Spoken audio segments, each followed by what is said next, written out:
స్వామియే శరణమయ్యప్ప. 41 రోజు మనం శుభ్రంగా ఉంది, తెల్లారు లేచి స్నానం చేసి గుడికి వెళ్ళి తర్వాత శబరిమలకి బయలుదేరుతాం. బయలుదేరిగే ముందు ఇరుముడిలో ప్లాస్టిక్లో తాగేయడానికి ప్లాస్టిక్ కప్పులు, ప్లాస్టిక్ బాటిల్, మన భోజనం కూడా ప్లాస్టిక్ కవర్లో వేసి బిస్కెట్స్ ప్లాస్టిక్స్లో ఇలా తీసి శబరిమలకి వెళ్తాం. కింద కొండ నుంచి పైన కొండ వరకు, సన్నిధానం వరకు, అయ్యప్ప ఉండే క్షేత్రం వరకు ఈ ప్లాస్టిక్ని ఉపయోగించి అక్కడే వాడేస్తాం. శబరిమల ఒక పుణ్యక్షేత్రం అండి, దాన్ని అలాగే ఉంచుతాం.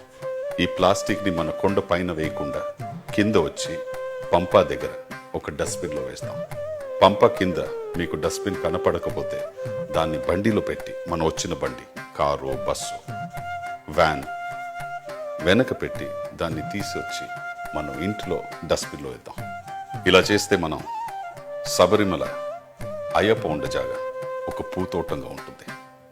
cleansabrimala.in ఈ వెబ్సైట్లో వెళ్ళి శబరిమలని శుభ్రంగా పెడతామని హామీ చేద్దాం. ఈ మెసేజ్ని మీ ఫ్రెండ్స్, మీ అన్న, మీ తమ్ముళ్ళకి చెప్పండి. మీ సోషల్ మీడియాలో, ట్విట్టర్, వాట్సాప్, ఫేస్బుక్లో స్ప్రెడ్ చేయండి. రండి, శబరిమలని శుభ్రంగా పెడతాం. స్వామియే శరణమయ్యప్ప.